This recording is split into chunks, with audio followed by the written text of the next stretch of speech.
두 군데인데요. 출애굽기 33장 15절 말씀, 먼저 한 절 말씀을 먼저 보도록 하겠습니다. 성경책을 이렇게 먼저 거기다 꽂아놓으면 좋겠는데요. 33장 15절 말씀, 한 절 말씀만 우리 같이 먼저 우리 읽도록 하겠습니다. 33장 15절 말씀입니다. 모세가 여호와께 아뢰되 주께서 친히 가지 아니하시려거든 우리를 이곳에서 올려 보내지 마옵소서. 그리고 마태복음 1장 21절에서 23절까지 말씀입니다. 마태복음 1장 21절에서 23절까지 말씀, 제가 하나님 말씀을 듣도록 하겠습니다. 아들을 낳으려니 이름은 예수라 하나 이는 그가 자기 백성을 그들의 죄에서 구원할 자이심이라 하시니라.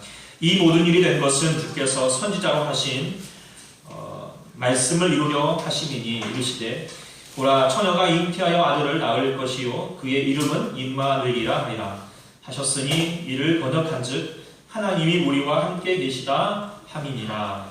아멘. 사람은 누구에게나 다 이름이 있습니다. 그리고 그 이름이 아주 귀한 또 삶의 증거가 되기도 하고, 또 물론 저처럼 그냥 뭐 볼림자 맞춰서 짓다 보니까 큰 뜻은 없는데 어쨌든 그렇게 이름 다 자신에게 소중한 이름이 되어갑니다. 근데 질문을 한번 드릴까요? 여러분들 하나님께는 이름이 있을까요? 없을까요? 하나님께 이름이 있을까요? 없을까요? 정확히 말씀을 드리면 하나님께는 이름이 없습니다. 우리가 이제 보통 우리 하나님 하면 우리가 보통 하나님이라고 부르고 영어로는 God이라고 부르기도 하고, 그것을 이제 헬라어로 보면은 히브리어로 이제 원어로 보면은 엘로힘이라는 단어를 쓰기도 합니다. 그런데 엘로힘이라는 단어도 보면은 그냥 보통 사람들이 신을 가리켜서 지칭하는 어떤 보통 명사입니다. 그러니까 이름이라고 말할 수는 없지요. 또 어떤 사람이 이렇게 말할 거예요. 아니 하나님의 이름 뒤에 있잖아요. 어떤 이름이 있죠? 여호와, 또 야훼라고 하는 말로 우리는 하나님의 이름이 있지 않습니까? 라고 말할 수 있지만 사실 이건 이름이라고 말하기 그렇습니다. 이 야훼라고 하는 여호와라는 말이 언제 나왔냐면 모세가 출애굽 당시에 떨기나무 아래에서 하나님의 이름을 불렀습니다. 하나님의 이름이 무엇입니까? 라고 물었더니 이름이라기보다는 뭐라고 얘기했냐면 나는 스스로 있는 자다 라고 그렇게 얘기를 하셨거든요. 그러니까 그 말의 의미를 전달해 주신 것이지 이름을 전달한 것이 아니에요. 그렇지만 이것을 하나님의 이름으로 저들이 다시는 누리고자 하여서 그 말의 첫 글자들만 나는 스스로 있는 자다라고 하는 히브리 원래 말을 첫 글자들만 이렇게 가지고 따서 한 게 바로 여호와일지 야훼일지 그건 모릅니다. 어쨌든 왜냐하면 이것도 사실 이름은 아니지만 그래도 하나님의 이름인 것 같아서, 그래서 하나님께서 말씀하시는 하나님의 이름을 망령되이 일컬지 말라라고 하는 십계명이 있었기 때문에 함부로 부르지 못하고 그냥 이 글자 앞에서 어떻게 해요?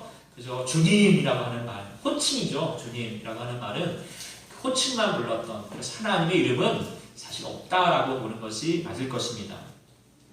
그런데 왜 하나님의 이름이 없을까요? 왜 없을 것 같습니까?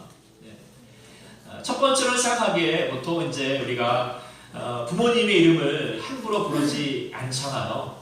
그런 것처럼 가장 존귀하신, 거룩하신 주님의 이름을 함부로 부를 수 없기 때문에 주님의 이름을 우리가 이렇게 담을 수 없게 될 것이고요. 또 두 번째로 우리가 이름이라고 하는 것은 어떤 그것을 명칭화시킨다고 하는 것은 그것을 한계화한다라고 볼 수도 있을 것입니다. 예를 들어서 책이 있지만 또 우리가 책이라고 말하면 또 한계시키는 것도 있겠고, 책 중에서도 제가 만약에 이걸 성경책이라고 하면 여러 책 중에서도 성경책, 우리가 생각할 수 있는 성경책으로 이렇게 다시 이렇게 한계시킬 수 있지 않게 되겠습니까? 그런 것처럼 이름이라고 하는 것은 어떤 것을 규체화시키는 것이다 라고 말할 수 있을 것입니다. 그런데 우리가 하나님의 이름을 하나님의 이름을 부른다라고 하는 것은 하나님의 이름을 명칭화, 구체화시킨다라고 말할 수 있겠지만 그 하나님은 결코 우리가 구체화할 수 없는 너무나도 크고 광대하신 주님이십니다.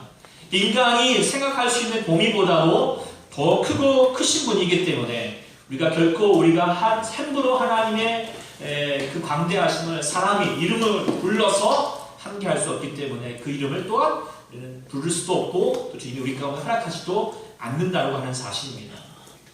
그런데 그 하나님, 그 이름이 없으신 그 광대하신 주님께서 이 땅 가운데 오시면서 우리 가운데 이름을 주셨습니다. 그리고 그 이름을 불명하게 우리 가운데 계시하셨습니다.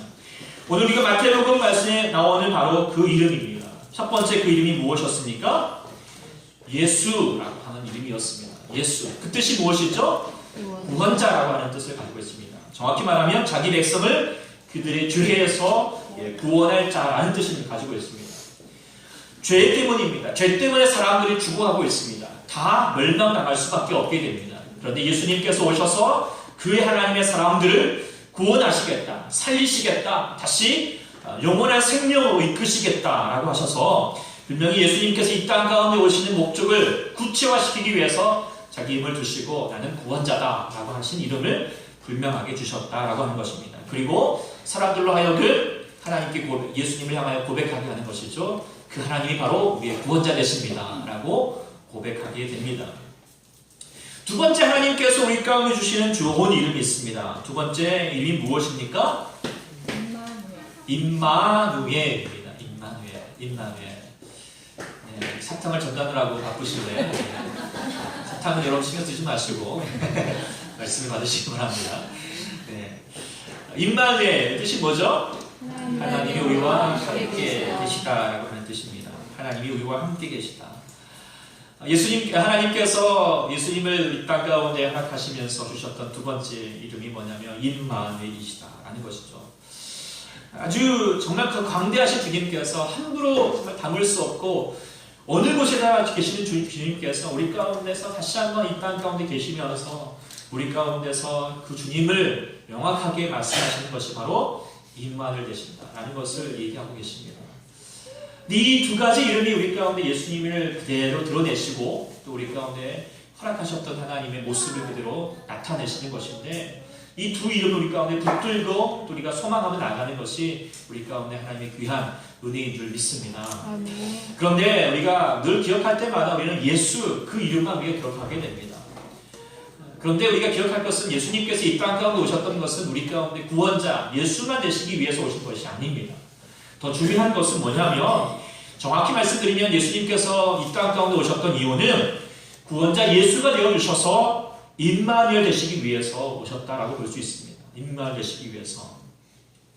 그래서 예수님께서도 말씀하시기를 요한복음 6장 39절에도 보면은 나를 보내신 이의 뜻은 내게 주신 자 중에 내가 하나도 잃어버리지 아니하고 마지막 날에 다시 살리는 이것이니라 라고 그렇게 얘기하고 있고 누가복음 19장 10절에도 인자가 온 것은 잃어버린 자를 찾아 구원하려 하심이라 라고 말씀하고 있습니다. 분명히 예수라고 이름이 분명히 담겨져 있습니다. 구원하시겠다 그리고 다시 살리시겠다라고 말하고 있는데 그런데 왜 그들을 살리시겠느냐라고 말하고 있느냐 하면 지금 구원받을 대상들을 향하여서 뭐라고 얘기하고 있습니까? 잃어버린 자들이라고 이야기하고 있습니다. 잃어버렸다라고 말했습니다. 즉, 이 구원받을 자들을 죄인들을 향하여서 이런 망할 놈, 나쁜 놈들 이렇게 얘기하지 않냐고 잃어버렸다라고 얘기했습니다. 잃어버렸다는 것은 무엇입니까? 존재적인 개념입니다. 함께 해야 되는데 함께 하지 못하는 존재의 상실을 가리켜서 잃어버렸다라고 얘기하지 않습니까? 그렇죠? 여러분들이 소중하게 여겼던 것들을 갑자기 지금 내가 너와 함께 있어야 되는데 없어져 버리면 뭐라 하죠? 잃어버렸다라고 말하는 것처럼 여러분 한 사람 한 사람들이 세상의 모든 사람들이 하나님께 소중한 사람들이었는데 그런데 함께 하지 못하게 되어서 잃어버렸다라고 얘기하고 있습니다. 그래서 예수님께서 구원하시고 다시 그에게 생명을 주시는 이유가 무엇입니까? 이제 함께 하고자 더 이상 잃어버리지 않고 이제 함께 있는 사람으로 회복하고자 하시는 것이 바로 우리 주님의 뜻이라는 것이죠. 이 땅 가운데 오셨던 하나님의 뜻이라고 분명히 이야기하고 있습니다. 그리고 예수님께서 정말 그렇게 이 땅 가운데서 임마누엘 되셔서 사셨죠. 특별히 잃어버렸던 사람들, 세리와 죄인들까지도 같이 함께 가셔서 그들과 함께 있으면서 친구가 되어주셨습니다. 왜 그랬습니까? 그들이 멀리 떠나 있으니까 어떻게 해요? 주님이 우리 가운데 찾아와 주셨다는 것이죠. 이것이 우리 가운데 놀랍고 놀라운 은혜인 줄 믿습니다. 세상의 많은 종교는 끊임없이 하나님을 향하여서 그 신을 향하여서 나아가야 된다. 그래도 뭐 열심히 노력해도 만날까 말까 하는데 우리 주님 어떠신 분이에요? 자신의 모든 것을 다 내려놓으시고 우리를 향하여 주님을 외면하고 있는데도 불구하고 어떻게 해요? 먼저 찾아와 주셨다라고 하는 거, 입만을 다여 주셨다라고 하는 것이 우리 가운데 큰 가장 귀한 은혜인 줄 믿습니다. 아멘. 그리고 주님께서 우리 가운데 또 약속하셨습니다. 내가 세상 끝날까지 너희와 항상 함께 있겠다. 입만을 내어주시겠다라고 지금도 약속하신 주님이신 줄 믿습니다. 아멘. 이것이 우리 가운데 가장 귀한 축복의 말씀입니다. 귀한 은혜입니다. 이것을 누리는 저희가 될 수 있기를 소망합니다. 아멘. 대림절 기간이기도 하고 지금은 또 성탄절 기간입니다. 이맘때면 늘 항상 우리는 세상에게 또 질문을 던지게 됩니다. 도대체 성탄절의 주인공은 누구냐라는 말을 항상 할 수밖에 없게 됩니다. 성탄절 많은 노래들이 있지만 성탄절의 주인공이 바로 예수님이 아니라 왠지 모르게 산타가 될 것 같고 자기들끼리 끼덕거리고 즐거워하고 어쩌면 더 타락해버리는 사단이 주인공이 되어버릴 것 같은 날이 바로 이 성탄절이 아닐까라는 생각을 가지게 되어서 우리들의 마음이 씁쓸할 때가 많습니다. 그런데 세상에만 우리가 던질 수 있는 것이 아니라 또 우리 자신에게도 우리 성도들에게 예수 믿는 사람에게도 던질 수 있는 질문이 있습니다. 여러분들은 과연 예수님을 왜 믿으십니까?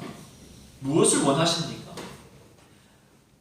여러분 정말 예수 믿어서 여러분들 무엇을 원하십니까? 여러분 예수 믿어서 축복받기를 원하십니까? 아니면 그 주님을 기대하십니까? 주님을 구하십니까?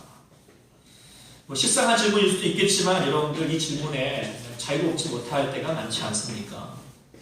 신앙생활 할 때 우리에게 두 종류의 신앙이 있습니다. 첫 번째로는 주님께서 주시는 유익을 찾아서 교회에 나오는 사람들이 있는가 하면, 그리고 두 번째로는 하나님이 누구신가에 관심이 있어서 교회를 찾는 사람들이 있겠지요. 오늘 우리가 출애굽기 말씀을 보게 되는데 출애굽기에 나오는 이 이스라엘 사람들과 모세에도 하나님께 나아가는 동기와 목적이 달랐습니다.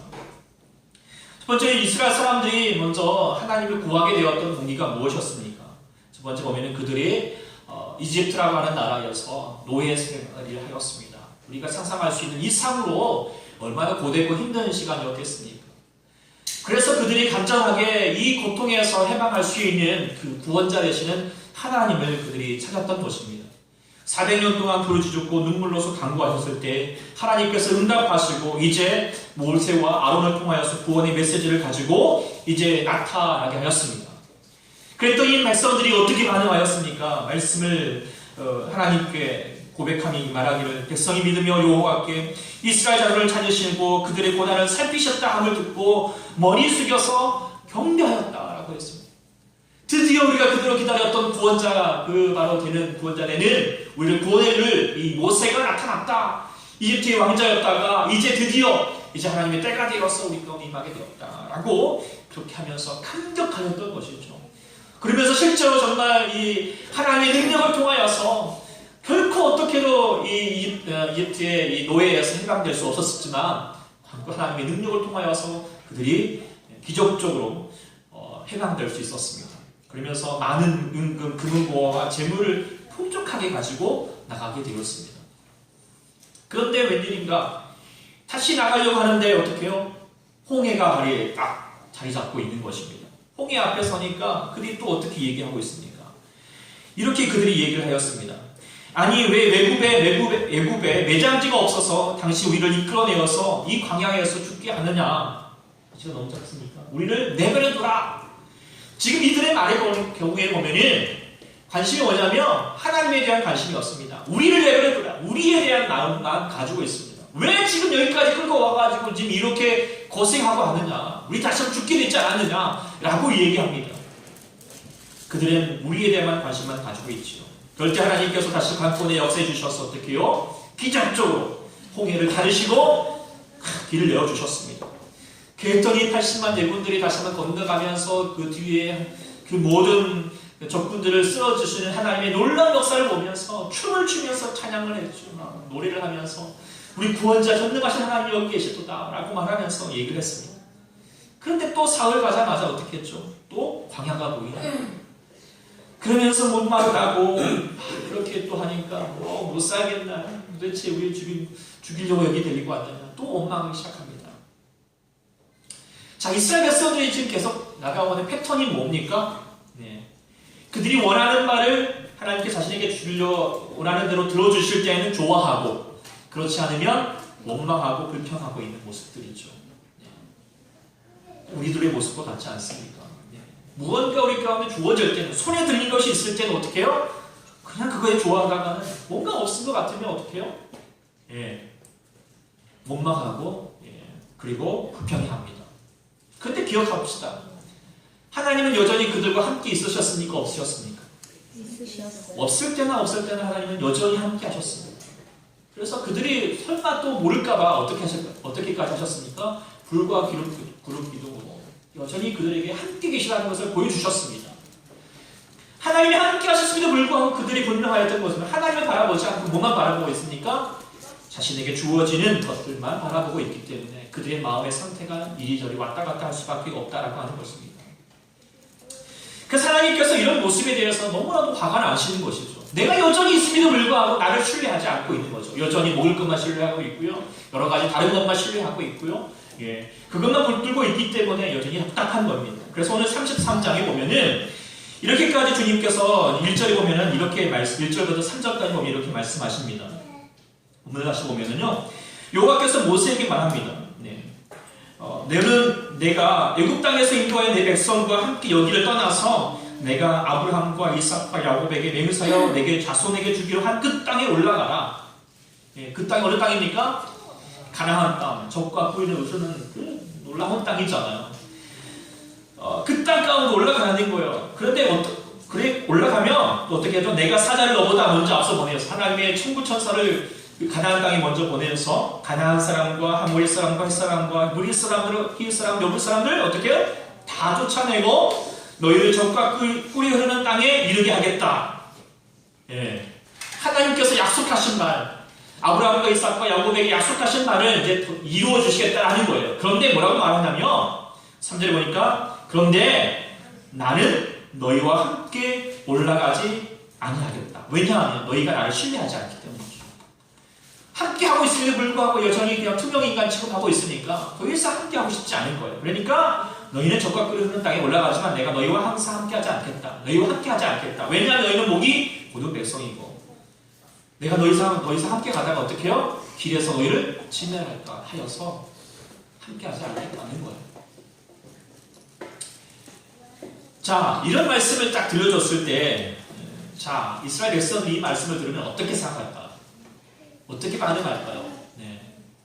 아마도, 예, 이 말씀에 대해서 별로 이제, 앞대목에 대해서 아주 중요하면, 이거 뒷대목은 별로 신경 쓰지 않을 것 같아요. 왜요? 그들이 목적이 뭐예요? 가나안 땅에 들어가는 거잖아요. 젖과 꿀이 흐르는 땅. 이게 더 이상 이 광야에서 이제 목마름도 없고, 배고픔도 없는, 이제 그 땅에 가면은 먹을 것 마음껏 누리고 마음 풍족한 게 있으니까 게다가 지금 하나님께서 모든 적군들을 쓸어주시겠다고 했으니까 얼마나 좋은 일입니까? 하나님 좋습니다. 그래요. 뒤에 하나님 함께 하시지 않는다면 이거 신경 안 씁니다. 왜? 어차피 뭐 있으나 마나 한 우리들 마음, 자신들의 마음이었으니까. 그래서 그 젖과 끓이는 땅에서 마음껏 먹을 수만 있다면 좋습니다. 하나님이 계시든지 아니든지 상관없습니다. 밥상 알려줬습니다. 예, 이렇게 얘기할 것 같습니다. 아니, 우리들의 마음이 그러지 않을까요? 우리가 살아가는 순간에도 하나님께 우리가 다시 한번 있던지 없던지 상관없이 우리에게 구하는 것만 주어진다면 우리는 좋습니다. 말하는 우리의 심령이 되지 않을까. 다시 한번 이 말씀 우리가 묵상해 보기를 소망합니다. 그런데 하나님께서 이 말씀을 모세에게 하셨음에도 불구하고 모세는 하나님을 향하여서 고백하는 바가 달랐습니다. 뭐라고 오늘 본문에 얘기했습니까? 33장 15절 말씀 다시 한번 읽어보겠습니다. 시작. 모세가 여호와께 아뢰되 주께서 친히 가지 아니하시거든 이곳에서 올려보내지 마옵소서. 주께서 친히 가지 아니하시거든, 주님께서 그 가나안 땅, 젖과 꿀이 흐르는 땅에 같이 가지 않으시거든 차라리 우리를 다시 한번 이곳에서 올려보내지 마옵소서. 이곳이 어느 곳입니까? 광야입니다. 광야. 광야는 역경의 장소였고 재미도 없고 안락함도 없습니다. 간신히 살아갈 수밖에 없습니다. 예. 그래서 사람들이 보통 피하고 싶고 외면하고 싶은 곳이 바로 광야입니다. 그런데 주님이 그런데도 불구하고 이 모세는 이야기하고 있습니다. 아름답고 풍요한 땅이 있어도 그곳에 하나님 없이 살기보다도 비록 이 불편하고 어려운 환경일지라도 이 광야일지라도 나는 하나님 계신 곳이 더 좋습니다. 그 하나님을 사모했다는 것입니다. 하나님이 친히 가지 아니하실 것 우리를 이곳에서 올려보내지 마옵소서. 모세는 하나님이 허락하신 유익보다도 하나님 존재 그 자체를 원하였습니다. 우리 찬양 있잖아요. 세상에서 제일 좋은 보석을 준다 해도, 세상에서 제일 가는 명예를 준다 해도 나는 주님 없이는 어떤 것도 필요 없다. 주님만을 구한다. 주님만을 내가 원한다. 라고 하는 마음, 자세. 이것이 바로 하나님을 믿는 사람의 모습이 될 줄 믿습니다. 저와 여러분의 모습이 되기를 간절히 소망합니다. 모든 믿음의 영웅들이 다 그렇게 살았습니다. 하나님을 정말 만났던 사람은 그렇게 하였습니다. 다 모세와 같은 심령이었죠. 그래서 다윗도 고백하기를 주의 궁정에서 한 날이 다른 곳에서의 첫날보다 나은즉 악인의 장막에서 사는 것보다도 내 하나님의 문지기로 있는 것이 좋습니다. 라고 고백을 하였습니다. 예레미야의 말씀에도 보면은 이렇게 말합니다. 사람들이 입을 열 때마다 옆에서 폭력이라고 고발하고 파멸이라고 외치고 그러니까 어떻게 해요? 사람들이 핍박을 하는 것입니다. 그래서 날마다 자신은 모욕거리와 치욕거리에 살아가게 됩니다. 그래서 마치 광야처럼 살고 있지요. 그럼에도 불구하고 내가 정말 마음 같아서 더 이상 내가 이들에게 이런 험한 곳에서 다시 한번 험한 말 하지 않겠다고 그렇게 다짐을 하지만 어떻게 하죠? 그때마다 내가 하나님의 이름을 선포하지 않으면 하나님께서 나와 함께 하시는데 내 속에서 계시는 주님을 다시 한번 내가 외면하고 있으면 어떻게 하죠? 나의 마음이 불붙는 것 같아서 골수에 사무치니 답답하여서 견딜 수가 없다는 거예요. 그냥 내 편한 대로 살고 싶은데 그냥 하나님 없이 그냥 하나님 외면하고 모른 척하고 그냥 살고 싶은데 그게 안 되는 거예요. 왜요? 하나님 만나면 하나님 없이는 살 수 없거든요. 이게 예레미야의 심령이었습니다. 바울도 고백을 하였죠. 뭐라고 얘기했습니까? 보면은 좀 더 리얼하게 보게. 그뿐만 아니라 나에게는 모든 것이 다 장애물로 생각됩니다. 나에게는 내 주 그리스도 예수를 아는 지식이 무엇보다도 존귀합니다. 나는 그리스도를 위해서 모든 것을 잃었고 모든 그것들을 모두 쓰레기로 여기고 있습니다. 그것은 내가 그리스도를 얻고 그리스도와 하나가 되려는 것입니다. 주님만을 구하는 것입니다. 세례 요한도 말했습니다. 그는 흥하야겠고 나는 수하야. 주님 앞에서 나는 아무것도 아닙니다. 주님만 계시다면 나는 모든 것이 있는 것과 같습니다. 라고 말하는 고백이지요. 우리 가운데 두 부류의 신자가 신앙이 있을 수 있다는 것입니다. 하나님의 인간의 필요를 채워주고 보호해주고 충족해주고 생활을 궤신시켜주고 건강과 물질의 풍요를 주신다 하면 그것에 대해서 더 구하고 그것에 대해서 마음을 쏟고 그래서 하나님이 무엇을 주실까에 대해서만 관심을 가지는 사람들이 있습니다. 그렇지만 진정한 신앙인들은 하나님이 어떤 분이실까? 하나님이 지금 여기와 나와 함께 하시는 것일까? 하나님이 조금이라도 내 곁에서 조금이라도 멀리 계신 것 같으며 마음 불안해하고 중심이 답답해서 견딜 수 없는 사람이며 주님이 내 안에 계신다며 나와 함께 하신 것에 대해서 어떤 곳의 삶 가운데 어떤 형편에도 우리가 불하지 아니하고 하나님을 향하여서 내 자신을 향하여서도 내 삶을 향하여서 찬양하면서 감사하면서 영광 돌릴 수 있는 사람 바로 그것이 주님과 함께 있는 사람들의 모습일 줄 믿습니다. 아멘. 그런데 우리가 기억할 것이 있습니다. 우리는 두 길을 함께 갈 수 없습니다. 하나님이 주시는 유익을 구하든지 그 유익만 구하든지 아니면 하나님만 구하든지 그래서 재물과 하나님을 같이 섬길 수 없다라고 말하고 있습니다. 하나만 택해야 됩니다. 하나만 택해야 됩니다. 여러분 무엇을 택하시겠습니까? 무엇을 택하시겠습니까? 진지하게 한번 우리가 생각해 봐야 할 줄 믿습니다. 두 마리 토끼는 없습니다. 왜 예수님께서 가난한 자, 외통하는 자, 굶주린 자가 복되다고 말씀하셨겠습니까? 그것을 포기할 수 있을 때 그렇게 그것을 다 늘어놓을 수 있는 삶을 가지고 있을 때 그런 믿음을 가지고 있을 때 하나님께서 비로소 그들과 함께 하시고 더 주님께서 귀한 역사로 채워주시기 때문입니다. 그리고 하나님을 누릴 수 있다면 그것이 귀한 복이기 때문입니다. 이것을 우리 가운데 깨달을 수 있기를 소망합니다. 아멘. 성탄절입니다. 성탄절 사람들이 좋아라 합니다. 왜 그럴까요? 네. 좋은 일이 많이 생기니까요. 특히 아이들은 뭐죠? 선물 받고 여러 가지 즐거운 일도 있고 쉬기도 하고 그러네요. 사람들도 그 흥에 맞춰서 서로 선물 주기 바쁘고 여러 가지 모습들이 많이 분주하기도 합니다. 그런데 주님께서 왜 오셨습니까? 왜 이 땅 가운데 오셨습니까? 선물 때문이 아닙니다. 너희를 즐거워하라고 하는 것이 이유가 그것 때문이 아니었습니다. 무엇 때문이었습니까? 내가 너희와 함께 있다. 내가 여기 있다라고 하신 사실들을 보여주시기 위해서 이 땅 가운데 오셨던 것이 바로 그 성탄절 2000년전의 마국간인 줄 믿습니다. 근데 불구하고 수많은 사람들이 하나님보다도 그 예수님보다도 다른 것에 마음을 빼앗기고 있다고 하는 사실에 얼마나 안타깝겠습니까? 우리들의 마음이 하나님께 나아갈 때 주님께서 우리 가운데 오셨던 이유를 우리가 분명히 붙들기를 소망합니다. 우리도 살아가면서 특별히 성탄절에 특별히 우리가 그렇게 주님과 함께 또 귀하게 예배드리면서 또 함께하는 삶과 더불어 주님과 함께하는 삶과 더불어서 기쁨의 시간이 될 수 있도록 우리 25일날 귀한 시간이 될 수 있도록 같이 준비하며 나가기를 소망합니다. 아멘. 말씀 맺으면서 우리가 그렇습니다. 살아가는 순간에도 오늘도 출애굽의 백성들처럼 그리고 모세처럼 선택의 기로에 놓일 때가 있습니다. 하나님과의 진실한 만남은 거의 없을 수도 있습니다. 그렇지만 세상 사람들처럼 통하여서 예수 믿으며 뭔가 재물을 쌓을 수 있고 부자 될 수 있고 재밌게 살 수 있을 것 같고 즐길 수 있는 삶을 살 수 있는 그런 가나안의 축복을 허락할 수 있다. 그것을 우리가 구할 수 있는 사람이 있는가 하면 어쩌면 세상 부귀영화는 없을 수도 있습니다. 세상 사람들은 왜 그렇게 바보같이 사냐고 놀림을 받을 수도 있습니다.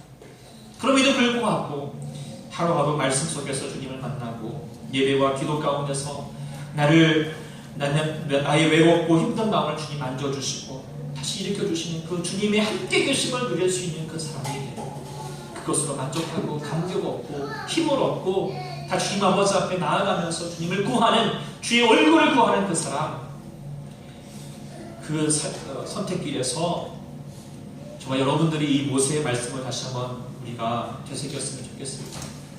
같이 한번 읽어볼까요? 시작. 주께서 주님을 가져가시는 지려거든 이곳에서 우리를 보내주옵소서. 할렐루야. 아멘. 이 말씀을 꼭 되새기는 저희가 되기를 소망합니다. 아멘. 말씀을 준비하면서 제게 계속 마음 가운데 들려지는 찬송이 바로 성탄절과는 조금 동떨어질 수는 있겠지만 그래도 이 말씀이 이 찬양이 어쩌면 성탄절에 더 많이 우리가 불려야 될 찬양이 아닐까라는 생각을 가져보게 되었습니다. 성탄절에 주님이 우리 가운데 원하시는 메시지가 뭘까요? 내가 너희와 함께 하고 있으니까 나와 함께 하지 않겠느냐? 나와 함께 가지 않겠느냐? 라고 말씀하시지 않을까? 그리고 그것이 우리 가운데 성탄절날에 회복해야 할 우리의 모습일 줄 믿습니다. 이 말씀을 성탄절의 의미를 잘 생각하면서 찬양 같이 한번 되새기면서 찬양을 소망합니다. 예수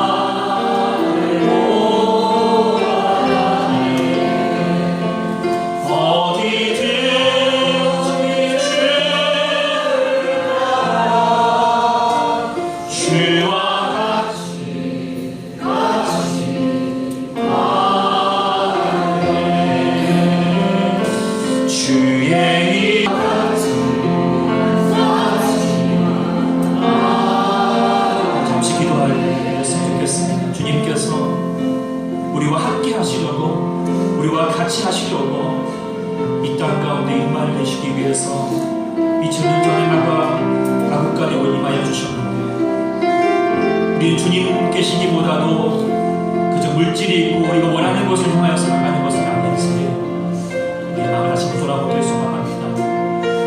오늘도 주님께서 우리 가운데서 말씀하십니다. 나와 함께 하자고, 나와 같이 가자고.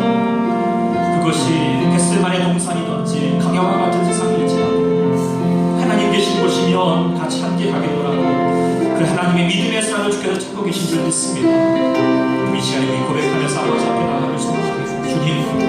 주님 계신 곳이면 어디든지 좋습니다. 주님만 계시옵소서. 정말 주님과 함께 계신 곳이 아니면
하나님을 외면하고 멀리하였던 저희였음에도 불구하고 우리와 함께 하시기 위해서 하나님을 통하여 주시는 귀한 평안과 능력의 삶과 그 사랑의 삶을 같이 누리고자 2000년 전에 마국간에 임하셨던 주님, 지금도 우리와 함께 하신 주님 감사하고 고맙습니다.